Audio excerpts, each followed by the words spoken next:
Listen, I appreciate everyone logging in today for what we think is a very exciting, may not be the most exciting topic, but it's an exciting thing for NMA and something we've been working on for a real long time. So, before we do that, though, we're going to continue through the end of the year with our look back at our 100th anniversary and the decades as we've gone through. So, Myron, would you take us through these? Sounds good. Thank you. So we have really enjoyed going through these. If you'll put up the next slide. We've actually made it all the way into the 2000s. So we're celebrating 74 years for Lockheed Martin, formed in September of 1951, and then Sunnyvale Lockheed in October of 1957. So those are two very long-term chapters for us. Next. The key events for this season, NMA Management Hall of Fame started in September of 1978, and the first Silver Knight was awarded on October 1st of 1958. Okay. So you can see here in the 2000s, prices are starting to rise. But if you will look down at the stock market, you'll see it had only crossed 10,000 in that decade. A little bit different today. But you can see the housing prices were really starting to pick up there. So next, yes. Looking at our presidents in that decade, Bill Clinton, George W. Bush, and Barack Obama. So another decade with three presidents. And I came up with the term terrorism and technology to talk about this decade because that really seemed to summarize a lot of what we thought of during that particular decade. Our business leaders, Sheryl Sandberg of Facebook, Mary Barra of General Motors, Drew Gilpin Faust at Harvard for 11 years, and Elon Musk from 2003 to the present. You've probably read some of these books. If not, you might want to go back and take a look at them. Authentic Leadership by Bill George, Tribes, We Need You to Lead Us by Seth Godin, Good to Great by Jim Collins, and Total Leadership by Stuart Friedman. Okay. Major events. How many of you remember the 1999 to 2000 millennium change where all of our computers were going to stop working and everything was going to fall apart? Well, that was big news back then. Of course, we will never forget 9/11, but PS2 was actually launched in that decade. So now we're what, PS5, PS6, something like that. So yeah, technology, it changes.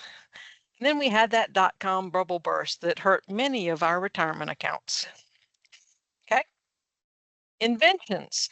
Well, love it or hate it, Facebook was invented in that decade, but also YouTube. And if you need to do anything around your house, your car, anywhere, you can probably find a YouTube video on it.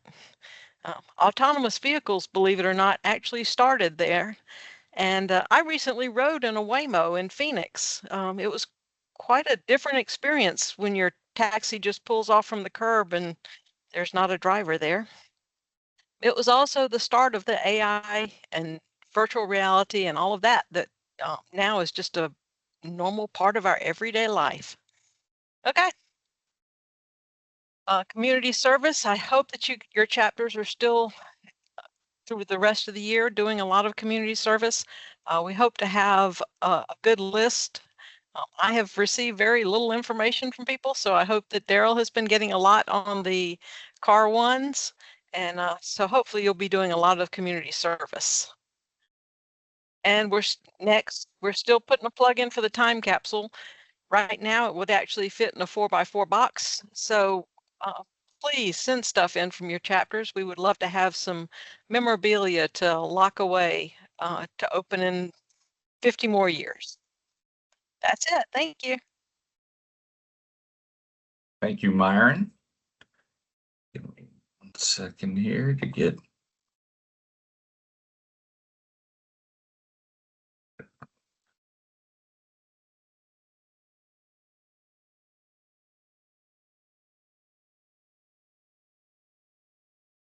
Wow. Okay, there we go.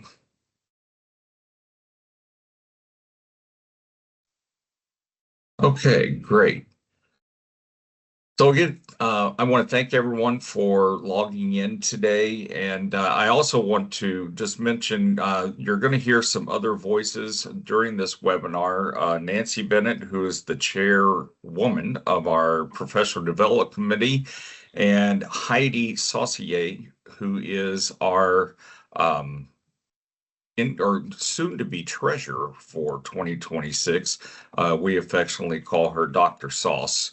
But anyway, so this, as I mentioned, this is something we're very excited about. It's something we've been working on for the better part of 2 years. Um, Sometimes not always real pleasant at times as well. But it's something that we are very excited to be able to roll out. And so I'm going to start going through some of these slides. At the end, I'm going to take you over to our info hub to show you where these resources are and what a continuing education credit would look like on your personal um, profile there as well. So continuing education is obviously it's what NMA was founded on in its very beginning 100 years ago. And through that time, we've been doing this. But we recognized back in 2023, I think, that we needed to provide more valuable value for our members and provide a way for you to have documented continuing education credits. Many people, if you're a PMP, you have your CM, even SHRM certificate. All of those certifications typically require continuing education requirements every year, certain amounts. And so we felt like this is an area where NMA could step in and earn our certification to be able to issue CEUs. So our certification or NMA's accreditation, I take that back, is with IACET. IACET is an internationally approved accrediting body. When you have an IACET approved CEU or accredited CEU, then that actually means something to your PMP governing body or whatever that you're looking for that CEUs for. Um, it's key to understand IACET does not actually approve the continuing education. They only ensure that NMA has policies and procedures that align with the international standard that they are using. So one of the things that came through this process is that NMA realized we were going to need to alter and update some of our policies and forms and that kind of thing. And that's the purpose of this webinar, is to show you those new standards. So as I mentioned, CEU's internationally recognized standard. Many of your certifications can require those on to maintain. So CEUs are calculated 1 hour of learning of a learning event is 0.1 CEUs. So for every 10 hours, you would earn one full CEU.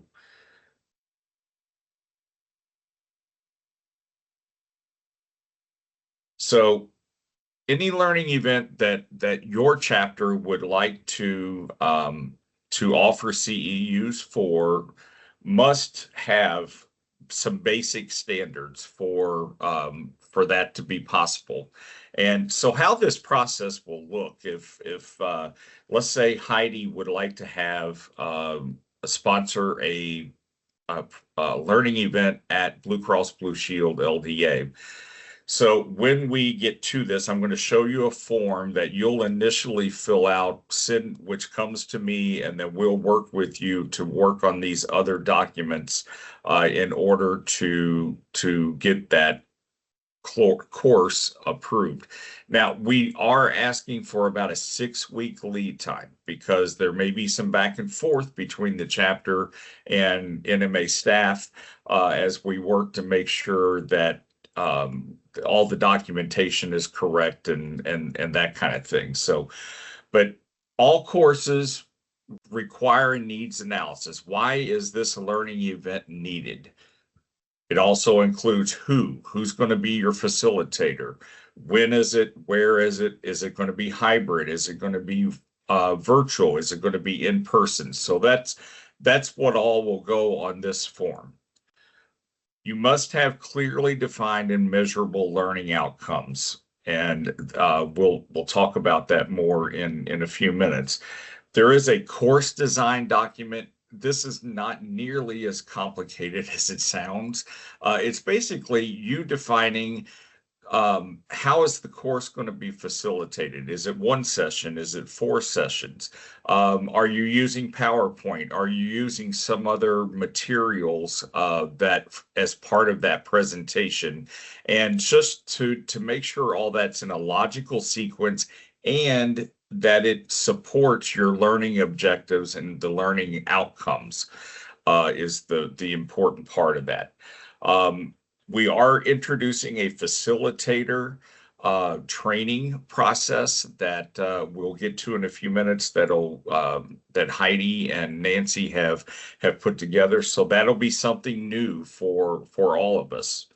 And then your course must have an assessment that determines that if Heidi has earned the CEU, then Heidi learned the objectives that you laid out in the beginning.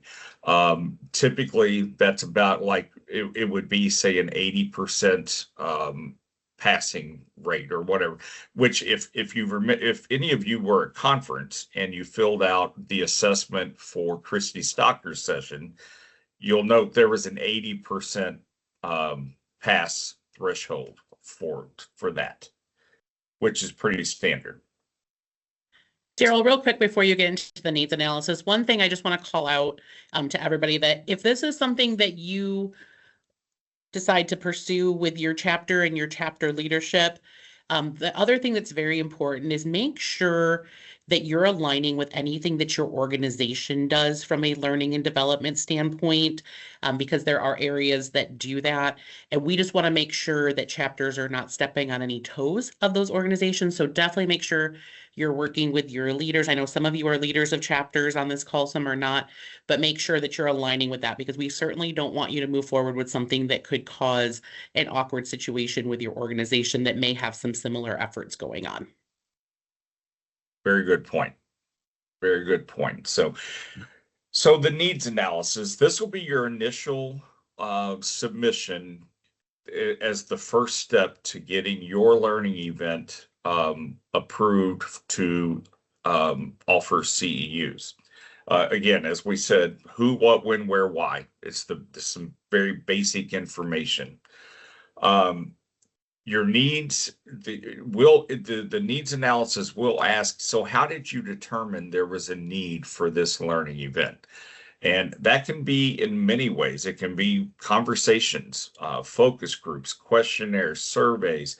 So there's a lot of different ways that you can go about learning what your members would like to have learning events about. NMA just recently did a member survey overall, and it was a lot of great information, but one of the questions on that survey had to do with this specific thing right here, is what kind of learning events would you like for NMA to sponsor? So, and then at the end of the needs analysis, there is a summary where you'll pull all of this together and say, yes, we think there is a need for this course, and so we want to pursue facilitating that course and pursuing the continuing education.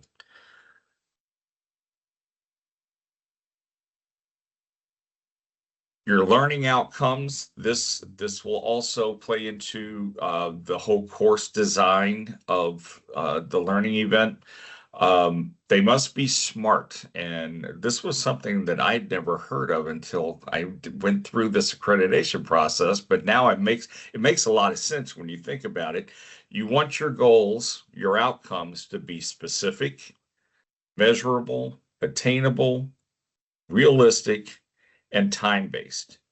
And so, I think we can all agree that if you've got a goal, you want your goal to be attainable, right? And you also need to have specific things that you want to achieve. So if you think about it, this makes a lot of sense, but it's one of the important parts of your course design, because if you'll notice the next thing down, your learning methods, again, via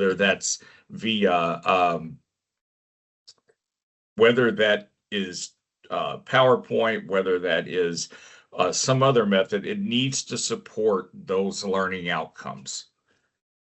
And you'll see this on the document when we here in a few minutes, because I'm going to show you these documents, where they're at, et cetera, et cetera.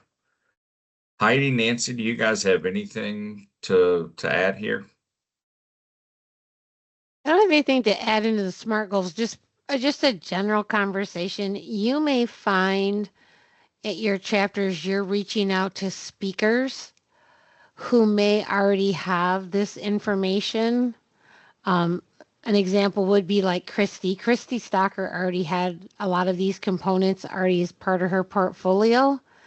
So when we engaged with her, it made this process much easier to meet the standards for continuing education.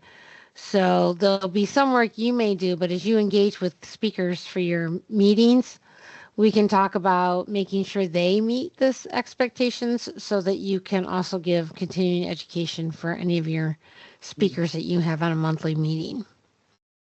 Yeah, that's a really good point. And also too, if you're putting this together and you have questions about learning outcomes, we can definitely give you guidance on that. Learning outcomes and writing objectives was one of the biggest paths of learning that I have had as I've worked in the learning and development industry, because and I'll give you a perfect example. A lot of people, you'll go to a course and it'll say, one of the objectives we want you to meet is to understand topic, whatever the topic is. If you look at specific, measurable, attainable, realistic, and time-based, you can't really measure understanding. But if you explain the 5 benefits of AI, that's measurable, because you can observe somebody explaining what those 5 benefits are. So it's definitely, something that you don't have to be an expert at it. We have resources here to help walk you through the process so that you can move forward with your goals in regards to offering CEUs to your chapter. Yeah, and it's key to keep in mind too. We're not just going to release this and tell you, okay, you're off and on your own running around. This is meant to be an interactive process where I will be helping work with you through that stuff in order to make sure you have what you need. So you're not just going to be out there on your own trying to work through some of these new processes. So an instructor and facilitator, one of the things that we identified through this process is that we probably needed to, well, not probably, that NMA needed to have a little more standards, I guess, on who on the facilitators, that there needed to be some training or evidence that your facilitator has had some sort of training either in their background or their professional life. So we are going to correct me if I'm wrong here, Heidi, but I believe we're going to sponsor some facilitator training that folks can attend. Yes, absolutely. So if you're in a situation where you don't have somebody that meets the criteria, which you can see listed here as a learning and development background through experience and or education. So you don't have to have a degree in learning and development. If you do, that's great. But if you have experience, whether you you facilitate disc learning, or you're a trainer in your organization, or you've been a teacher, if any education experience or having that degree will qualify for it. If you don't, we're not going to tell you, sorry, you can't do it. We're going to offer this opportunity to equip you to become a facilitator. So that's where this process is. So definitely, like, if you have people that want to do this but don't have that background, tell them it's okay. We're going to equip them to do it. And it's not going to be this, like, we're not going through a boot camp where you have to, like, 3 weeks. It's going to be a very simple workshop to help people. And as you can see on the list here, if you meet the criteria, we do still want to have a conversation with you, because there are specific things that we are required to follow when conducting training or workshops that align with IACET. So we will make sure that you're versed in that. Some of the things you may already know and do, but there are some things that as we went through the accreditation process, we realized, we need to make sure people are aware of that so that we can be compliant. And again, if you don't meet the criteria, the next slide, we're going to tell you a little bit about that workshop that Nancy and I have been working with Daryl to get ready for next year. Yes, and to follow, I'm sorry, go ahead, Nancy. Yeah, the only thing that I would add is for those that have been involved in NMA for longer than 10 years, we previously were IACET certified, and this requirement did not exist previously. Yes. So if you were a chapter member and you're like, well, before we were able to have, our PD chair lead sessions and get CEU credits, that's a true statement. With IACET, their requirements change frequently. We get certified every 5 years, and Daryl, as part of his job requirement, attends regular IACET sessions so that we can stay current with the requirements. But this was new. This was not part of our previous process. So just wanted to clarify that for some people that may be thinking that this wasn't the way it was before. Right. And, to follow up what Heidi said, we're not asking you to do paperwork and the facilitation just to give you more things to do. We have to submit this as part of our renewal process and every year. So here will be the agenda for that session. I would think we'd probably offer this a couple times a year, Heidi, or yeah. We're working on putting together a timing and schedule for that. So we'll be sending out some more communication. We'll be updating that information through the different channels. And as you can see here, this is a summary of the agenda that we want to do. It is going to be a 2-part workshop. So the first part is going to be those first 6 bullets. So we're going to talk about, defining facilitation. How is it different from training? Talk about adult learning principles, because that is a big piece in the professional development and education. We'll talk about how you identify participant needs. We know that we can't do a cookie cutter approach. So we need to know who your audience is and how to help them be engaged, how to plan your facilitation, how you deal with challenges, both pre-event, during event, and post-event. Several of us are not in the office 100%, so we want to talk about hybrid versus in-person versus virtual, because they are all different, but they are all valuable, and there's some key differences that you want to identify. And so all of those 6 will be part of the part 1 workshop, and then we will have a part 2 where we will give you a very simple homework assignment. We're going to give you a presentation that's already been put together. We're going to be using a course that NMA has already created called FaciliSkills. You'll be assigned a portion of that, and we'll give you a period of time to review and prepare. And then we'll come back together and have participants give that 10-minute presentation to observe and get feedback. And that's to make sure that everything is connecting and that you're applying those principles, and then you are certified. Anything else you want to add, Great. Nancy? No, I think you did a great job of it. And I would just say that this isn't, like, I wouldn't sweat this. This is a very Yes. collaborative process. It really is part of the overall IACET requirement is that we need to have controls in place in which we have assessed the facilitator skills. Now, if you have a professional like a Christy Stocker, we would not put a Christy Stocker through this process. She's a public speaker. She owns her company. Her credentials are within her organization. So just want to let you know that this would only be for people that are non-facilitators. Definitely. And if anybody has questions about it as we prepare for these, you can always reach out. We can have that conversation. And the other great thing about the certification too, like, you know, you may have heard several of us talk about the fact that NMA is a leadership learning lab.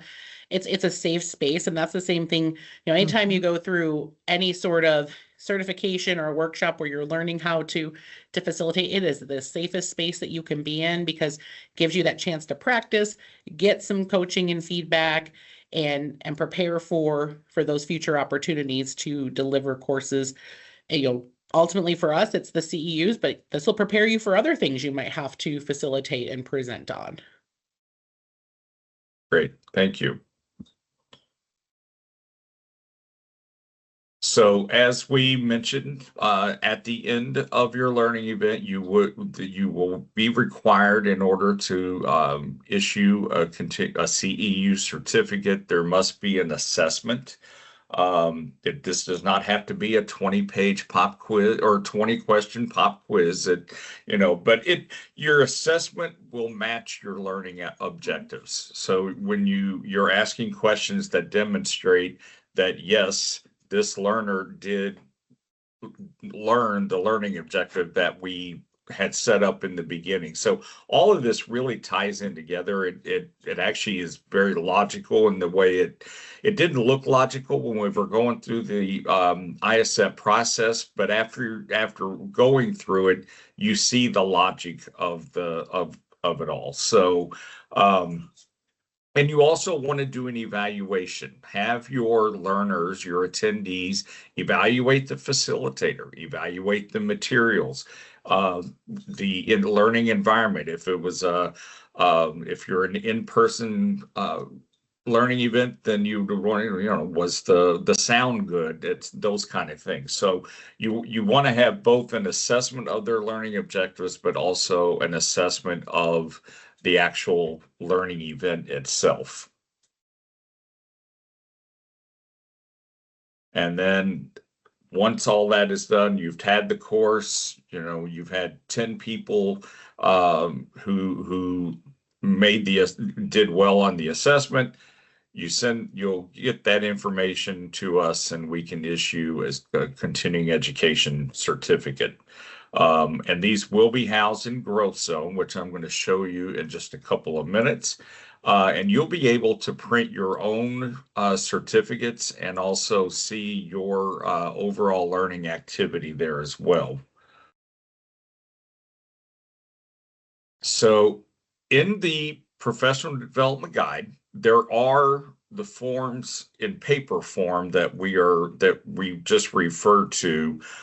We also have those in electronic format in Growth Zone under the resources tab. But there's also samples of these. Again, when I mentioned we're not just going to let you out there flounder on your own, there are samples of where we have filled in these and the ones we actually used for our accreditation process. So we wanted to make sure that we're giving you examples of what is being looked for in these documents. And with that, Hey, Daryl, before you go to Growth Zone, why don't we just pause for a minute as you're doing that? Does anyone have any questions that they want to put in the chat or come off mic and ask Daryl, Heidi, or myself?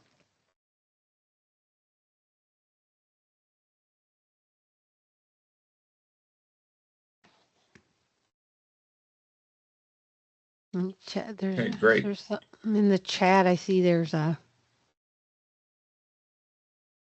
No, I don't think there's any questions. No, I already responded to the one, so we're good. Yeah, thank you. Okay, so let me share my screen again. Okay, so what you should be seeing here is this is your first screen when you log into the member portal that we introduced this summer. Um, a lot of info here. We're still building out modules of this, so and we will continue probably for another 6 to 8 months be building out modules. But one of the most important sections is the resources tab down here. And I'm just going to put a plug. This is not just for where the PD forums are, but this is also where you can watch recorded webinars. You can download the guidebooks that we have. Our directors can if they want to file a petition to become a board of director on our director, there's forms there. Speech contest forms are here as well. So all this is here. But for today's purposes, the professional development CEU forms is the area that we're going to talk about. And so, for example, that first form we talked about, the learning event needs analysis. So this form actually is an electronic form so that you can fill out, and then this gets sent as soon as you hit submit. I get an email saying you put it in and we can go take a look at it.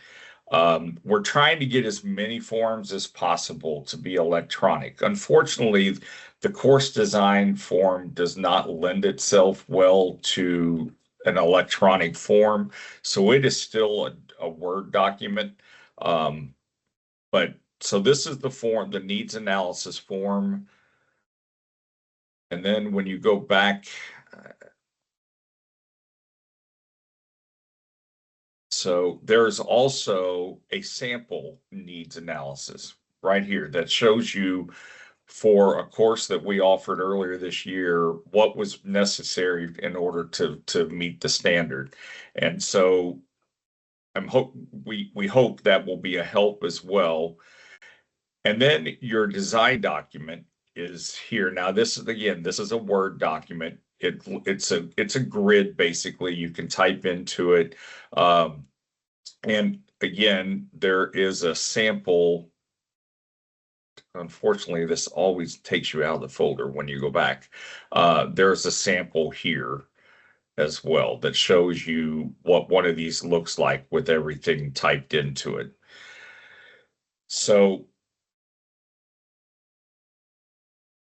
and then again, the whole PD guide is right here as well. So we wanted to make that as easy to find as possible. And as we're going through, anytime that you see a form that you think can be made electronic, maybe we haven't gotten to yet, please let us know, because the goal is to get as many things electronic as possible. Now, the other part of this that you'll notice for this conversation is the continuing education tab. This is where you're going to be able to see your continuing education activity. Now, if any of you were at conference, and I did see one person who was at conference and did the assessment for Christie's session, and you will notice that this is not completely the way it's going to be. I was trying to do this. I had to call in to get some support, and then that took forever. But like right now, if I went to download the certificate, it's going to tell me I earned 0 credits, even though at the top paragraph it tells me I did earn the credit. So it's not pulling in the number somewhere. So I realize those are out there, and we will continue to tweak these as we go. But it does give you a downloadable certificate. And so as you'll see right here, it says 0 credits, but it should be 0.15. So I'm not sure. Still have something not quite right there. But every course will have this. You'll have this ability, and as you would build more courses, your transcript obviously will get longer as well. So that was one of the big reasons we went with this software when we were looking to update our management softwares, because it had the ability to house these learning records right here, self-serve. You can get them anytime you want. And so with that, Heidi, Nancy, do you guys have anything? I mean, obviously we want to answer any questions you may have.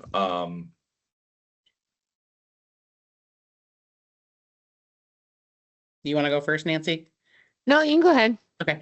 I think just another thing, just, we are continuing, the professional development committee is working to look at other opportunities for NMA to offer CEU credits. So continue to watch communications on what that will look like, because we're exploring some other options.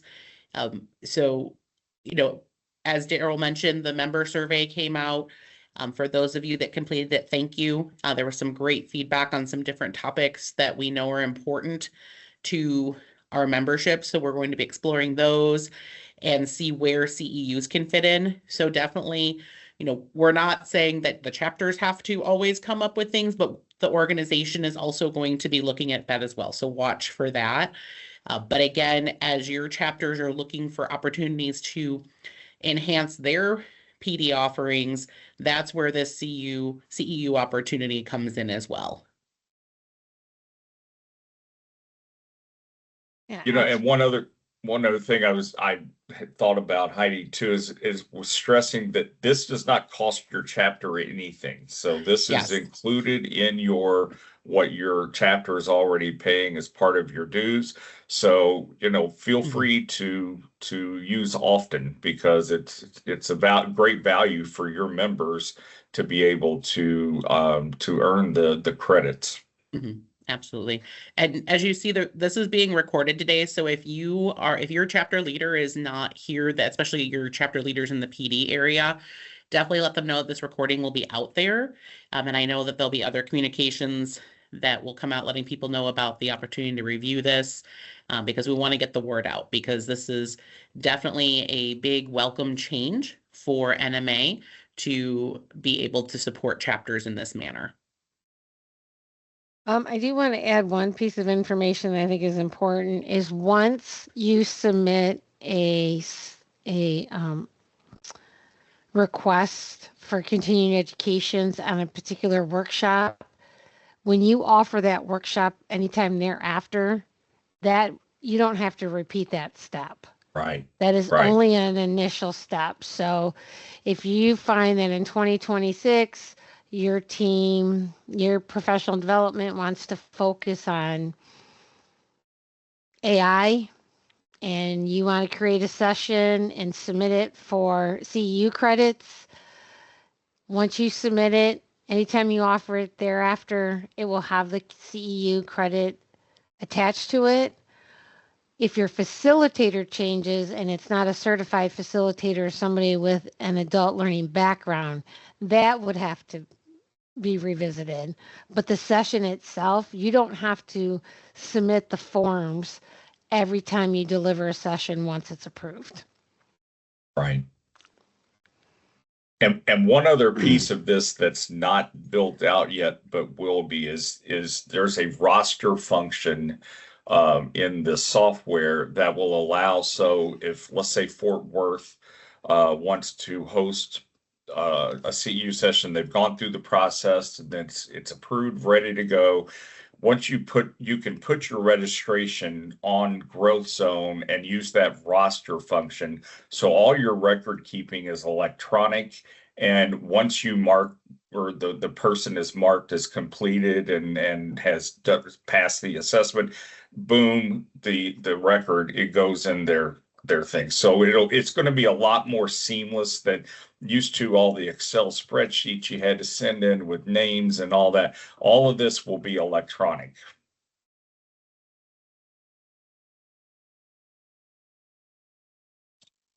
Just haven't got that far on that part of it yet, but work in progress. There's a lot of these phases that we can work through together simultaneously, so that we're not holding up the process. So we wanted to get this in front of you as early as Right. possible as you're planning out your 2026 professional development sessions. As an added, no cost added benefit to your members, and particularly for those of you who have a high volume of members with a PMP background, a SHRM background, anyone in the healthcare, nurses require continuing education, pharmacists, that healthcare industry, we do have continuing education. So this would be an added benefit as you explore that with your chapters. Great. Okay, are there any questions? Not even necessarily about this. If you want to ask a question, you're going to ask a question. Okay, well, seeing none, so I will get this recording there was up one. early. Oh, I'm sorry. Yep. We're getting, just wanted to clarify. Oh, Myron answered it. So yes, certified manager, these CEUs would support those requirements as well. Yes. Thanks, Myron. Yeah, engineers too, which we have a lot of those. Mm-hmm. So.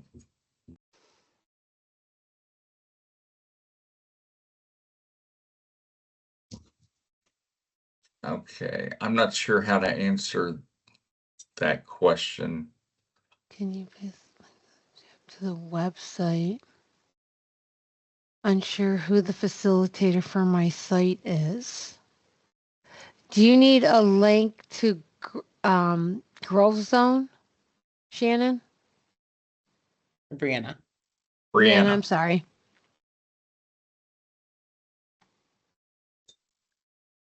Are you looking for the member site?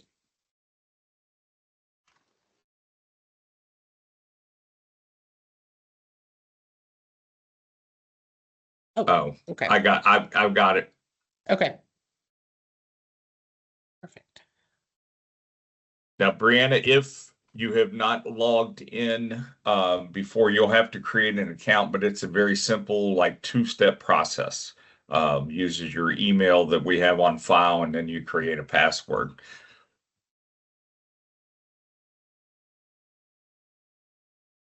So, well, with that, I think we can give you back 15 minutes of your time here. And we appreciate all of you coming on. Again, this Yes. recording will be up in the member portal early next week. So if there were some folks who could not attend, or you want to take this back to your PD committee at your chapter level, you can watch that as well. And as always, feel free to reach out with any questions. We anticipate Abby will be on maternity leave, probably starting today. So if you have any questions, make sure just reach out to me over the next few weeks. All right. Thank you, everyone, guys. for attending. Yep. Heidi, Nancy, thanks a bunch. You're welcome. Thank you. Nice job, Daryl. All right. Have a great Bye, day, Take care, everyone. guys. Thank you. Mhm. Bye.